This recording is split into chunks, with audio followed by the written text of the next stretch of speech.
오늘 본문 속에서는 다윗이 환궁하고 후에 그가 마지막 이제 남아있는 여러 가지 문제들, 정치적인 문제들, 여러 가지 문제들을 해결하는 그런 이야기가 기록이 되어 있습니다. 두 가지 사건이 기록되어 있는데요. 첫 번째는 새로운 반역이 일어나게 됐습니다. 불량자 중에 하나라고 했는데 이 베냐민 사람 비그리 아들 세바라는 자가 반역을 일으켰습니다. 그러니까 이 사건 전에 우리가 지난번에 살펴봤던 사건이 어떤 사건이냐면 다윗 왕이 마하나임에서 환궁할 때 주도적으로 그 역할들을 했던 바로 지파가 유다 지파였습니다. 그런데 유다 지파가 다윗을 환궁하는 역할들을 홀로 진행한 것에 대해서 불만을 품고 나머지 이스라엘의 10개 지파 부족 족장들이 와서 유다 지파에게 그것을 컴플레인하는, 그래서 두 세력이 큰 마찰이 일어났던 그런 사건이 기록되어 있는데요. 압살롬을 따르려고 했던 이스라엘의 그런 백성들이 어느 순간에 갑자기 그들의 충성심이 되살아나서 다윗을 환궁하는 역할들을 같이 하지 않았다고 이렇게 불만을 품었던 그들의 모습, 이 사건이 있고 나서 바로 이 베냐민 사람 비그리 아들 세바가 다시 반란을 일으켰어요. 다윗에 대해서 이제 반역하는 그런 일을 벌이게 된 것이죠. 나팔을 불면서 우리는 다윗과 나눌 분깃이 없고 이세 아들에게서 받을 유산이 우리에게 없다. 이 얘기는 뭐냐면 우리는 북쪽 이스라엘은 다윗과 관계가 없다. 그 반역을 이제 공식적으로 선언을 하고 이스라엘 지파를 향해서 이 다윗 왕이 왕궁으로 돌아온 것에 대해서 이제 더 이상 그를 따르지 말고 돌아가라. 각 장막으로 돌아가라. 이렇게 할 때 2절에 보니까 20장 2절에 보니까 이에 온 이스라엘 사람들이 다윗 따르기를 그쳤다. 그리고 올라가서 비그리 아들 세바를 따랐다. 그리고 유다 사람들만 그들의 왕과 다윗과 합하여서 유단에서 예루살렘까지 따랐다. 이렇게 기록이 되어 있습니다. 어느 순간에 또 다른 반역의 정치적인 세력이 등장했을 때 유다 지파와 컴플레인하면서 불만을 품었던 그 이스라엘 사람들이 너무나도 쉽게 또 비그리 아들 세바에게 붙어서 그쪽을 추종하는 것을 보게 됩니다. 그러니까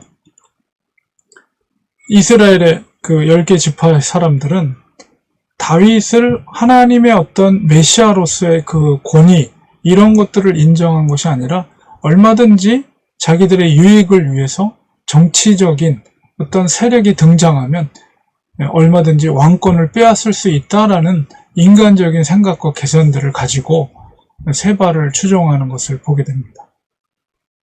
그러니까 이것은 백성들의 완악함일 수도 있고 또한 하나님의 어떤 메시아 왕국에 대한 인정하지 않는 태도라고 볼 수가 있죠. 그러면서 이것은 결국은 솔로몬 시대 이후에 여전히 다윗의 유다 지파와 북쪽 이스라엘 간의 어떤 보이지 않는 갈등이 그 수면 밑으로 여전히 남아있는, 그래서 결국은 남북 왕국으로 갈라질 수밖에 없는 그런 전운을 나타내는 일이라고 볼 수가 있어요. 물론 이 세바의 반역이 오래가진 않게 됩니다. 그래서 요압에 의해서 진압이 되긴 하지만은, 그러나 그 정치적인 변화 속에서 이스라엘 백성들이 어떤 마음을 갖고 있는가를 우리가 알 수가 있고, 하나님의 선택한 백성이라고 하지만 여전히 그 속에는 정치적인 야욕과 인간적인 계산들, 이런 것들로 백성들이 움직이고 있다는 것을 보게 됩니다. 그리고 그런 불완전한 관계 속에서 다윗은 그 반역자 세바를 이제 제거하고 그것을 이제 진정시키는 문제를 해결하는 역할들이 과제가 남아있고, 그 다음에 황궁하여서 궁에 남아있던 후궁 10명, 압살롬과 관계를 가졌던 후궁 10명에 대해서 그가 선택한 해결 방법은 별실에 그들을 가두고 죽을 때까지 생과부로 먹을 것만 주고 다윗은 그들과 관계를 하지 않았다라고 이렇게 설명을 하고 있습니다. 우리가 이 다윗이 그렇게 그 문제를 그 후궁 10명에 대해서 그렇게 지시를 내렸던 것은 굉장히 다윗에게는 아픈 그런 역사로서, 그리고 그런 후궁을 볼 때마다 그런 생각들이 들었겠죠. 자기의 죄의 결과로. 어떤 면에서 이 후궁들도 사실은 피해자이지요. 그들이 원해서 관계를 맺은 것이 아니기 때문에. 그러나 그런 죄의 결과로 말미암아 그들에게도 죄의 피해가 돌아간 것이고, 다윗도 역시 그들이 생존하고 있는 동안에는 계속해서 그의 한쪽 편에 있는 아픔, 죄의 어떤 결과로 남아있는 그 아픔이 자기를 계속 힘들게 하지만 결국은 자기로 인해서, 자기의 죄로 말미암아 빚어진 일임을 항상 리마인드 할 수 있는 그런 방법을 다윗이 선택한 것으로 우리가 볼 수가 있습니다. 얼마든지 그냥 깨끗하게 제거할 수도 있는 그런 처신을 할 수도 있었지만 다윗은 그렇게 하진 않았습니다.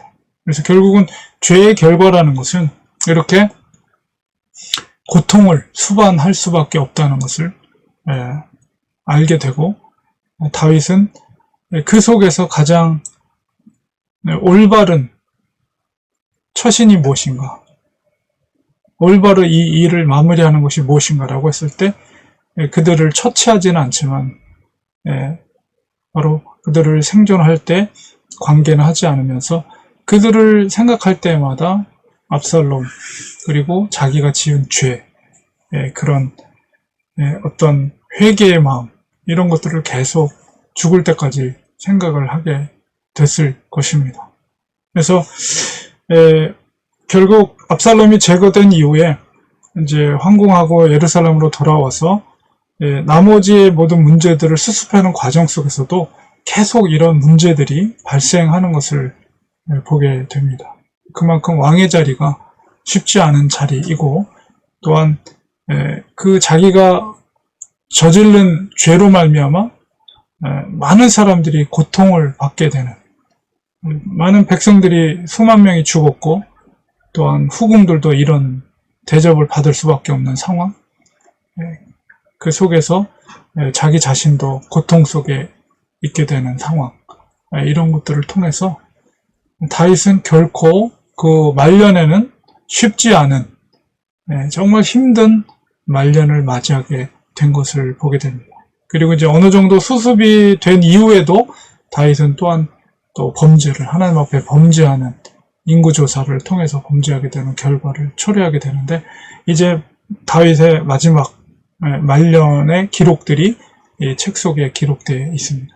그래서 이 사무엘상 하나, 열왕기상 하는 선지자적인 관점 속에서 이스라엘이 왜 범죄했는가, 그리고 이스라엘 이 독자들이 나라를 빼앗겨서 포로기 생활 가운데 있던 백성들에게 기록되어 있는 역사 기록이기 때문에, 물론 메시아 왕국으로서의 다윗이 나라를, 이스라엘을 이끌어가는 훌륭한 일들을 했지만은, 그러나 이 부끄러운 모습 속에서 죄의 결과가 얼마나 쓰디쓴가를 보여줌으로 인해서, 후손들에게 보여줌으로 인해서 우리가 하나님 앞에서 그런 범죄함을 행하지 않는 것이 가장 좋은 것이다 라는 것을 그들이 스스로 깨닫게 하기 위한 목적의 역사가 기록됐다는 것을 우리가 이해할 때, 바로 다윗의 말년이 참 고통스러운, 힘겨운 그 말년의 세월이라는 것을 우리가 이해하게 됩니다. 그래서 이 다윗의 역사 속에서, 이스라엘의 역사 속에서 우리가 깨닫을 수 있는 것은 아예 하나님 앞에 범죄하지 않는 것이, 죄를 범하지 않는 것이 가장 바람직한 것이다 라는 것을 우리가 깨닫게 됩니다.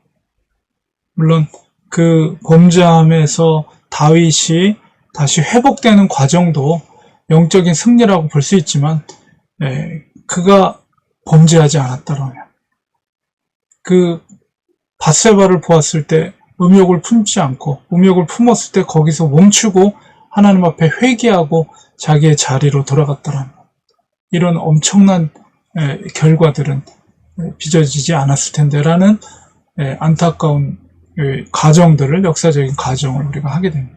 그래서 우리가 이것에서 우리가 교훈을 받으면서 하나님과의 온전한 관계를 지키고 정말 성령 충만한 삶을 통해서 범죄하지 않고 우리 속에 악한 마음을 품지 않고 부정을 품지 않고 음행을 저지르지 않고 믿음을 지키고 하나님 말씀대로 그 계명에 순종하는 삶이야말로 우리 그리스도인들에게 있어 하나님과의 관계 속에서 축복된 삶을 받을 수 있다라는 사실을 우리가 꼭 명심해야 되겠습니다.